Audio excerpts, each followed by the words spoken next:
Thank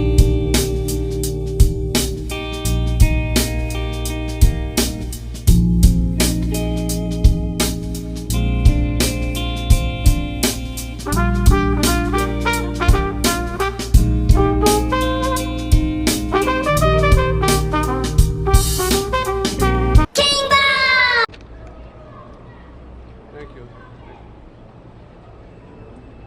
I mean, this is really, even these people over here are it's kind of crazy. It's really crazy, and this thing, Donald Trump has created this. He should be telling them not to do this, but he's just, he wants to sow total, he wants to sow total chaos, which he's succeeding in some areas and places to do.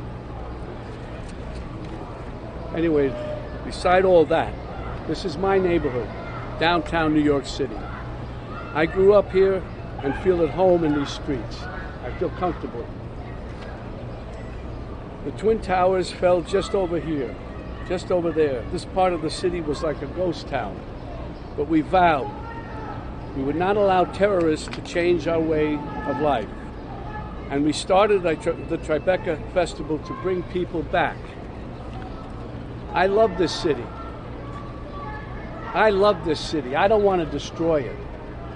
Donald Trump wants to destroy not only the city, but the country, and eventually he could destroy the world. But we vowed we would not allow terrorists. I owe this city a lot. And that's why it's so weird that Donald Trump is just across the street. Because he doesn't belong in my city. I don't know where he belongs, but he certainly doesn't belong here. We New Yorkers used to tolerate him when he was just another grubby real estate hustler masquerading as a big shot, a two-bit playboy lying his way into the tabloids, pretending to be a spokesperson for himself. He was calling it as himself for himself, to fool the press into inflating his net worth. A clown. But this city is pretty accommodating. We make room for clowns. We have them all over the city. People who do crazy things in the street, we tolerate it. It's part of the city, it's part of the culture. But not a person like Trump who will eventually run the country. That does not work, and we all know that. Anyway, we make room for clowns, to each his own. But no one takes him or took him really seriously. They take him seriously now, of course. But around the country, people who didn't know him as we did started to support him. They bought into his bullshit. Trump bought their votes with outrageous lies and empty promises. He got the most religious evangelicals to applaud a sinner who bragged about sexual assault, and who, just a couple of blocks from here, a jury found him liable for sexual abuse.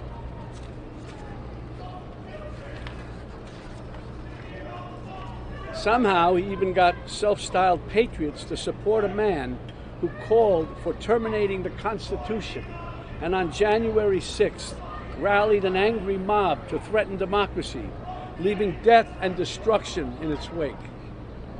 That's why I needed to be involved and wanted to be involved in the new Biden-Harris ad, because it shows the violence of Trump and reminds us that he'll use violence against anyone who stands in the way of his megalomania and greed. But it's a coward's violence. You think Trump ever threw a punch himself or took one? This guy who ran and hid in the White House bunker when there were protesters outside? No way. He doesn't get blood on his hands. No, he doesn't. He directs the mob to do his dirty work for him by making a suggestion, an inference. And his gang grovels and follows his obvious order. It's no surprise that the murder rate and other violent crimes peaked under Trump and are falling under Biden. And now he's promising to use our own military to attack U.S. citizens. Are you really that stupid? That's the tyrant. That's the tyrant he's telling us he'll be. And believe me, he means it. When Trump ran in 2016, it was like a joke. This buffoon running for president. No, never could happen. We'd forgotten the lessons of history that showed us other clowns who weren't taken seriously until they became vicious dictators. With Trump, we have a second chance. And no one is laughing now. This is the time to stop him by voting him out once and for all. We don't want to wake up after the election saying, what, again? My God, what the hell have we done? We can't have that happen again. Yesterday was Memorial Day. It's a good time to reflect on how Americans fought and died so that we may enjoy the freedoms guaranteed to us by a democratic government. A government that, as President Lincoln said, of the people, by the people, for the people, shall not perish from the earth. Under Trump, this kind of government will perish from the earth. Are you really that stupid? I don't mean to scare you. No, wait, maybe I do mean to scare you. If Trump returns to the White House, you can kiss these freedoms goodbye that we all take for granted. And elections, forget about it. That's over. That's done. If he gets in, I can tell you right now, he will never leave. He will never leave. You know that. What are you, fucking nuts? He will never leave.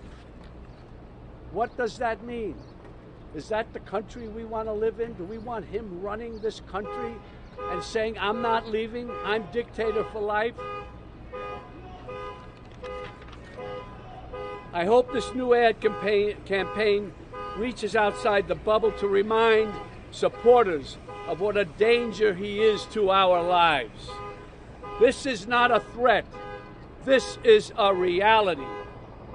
And that's why I've joined the Biden-Harris campaign, because the only way to preserve our freedoms and hold on to our humanity is to vote for Joe Biden for president. Really. We don't have a choice.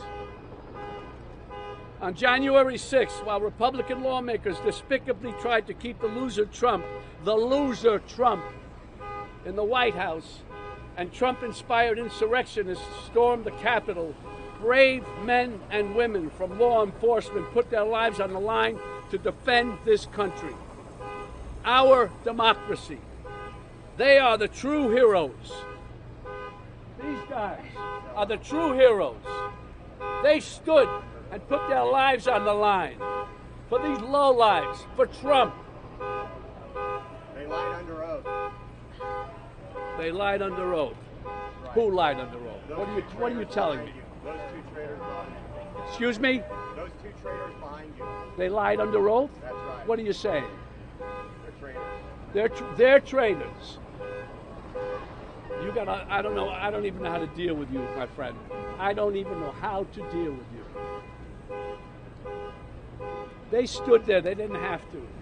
And there were other ones in there who probably were in with them a little bit too, and they found a way to get around. Not these guys. They stood there and fought for us, for you. For you. Well, they weren't fighting for me. No, they fought for you, buddy. You're able to stand right here now. They are the true heroes. I'm honored to be with these two heroes today, from former Capitol Police Officer Harry Dunn and former Metropolitan Police Officer Michael Fanone.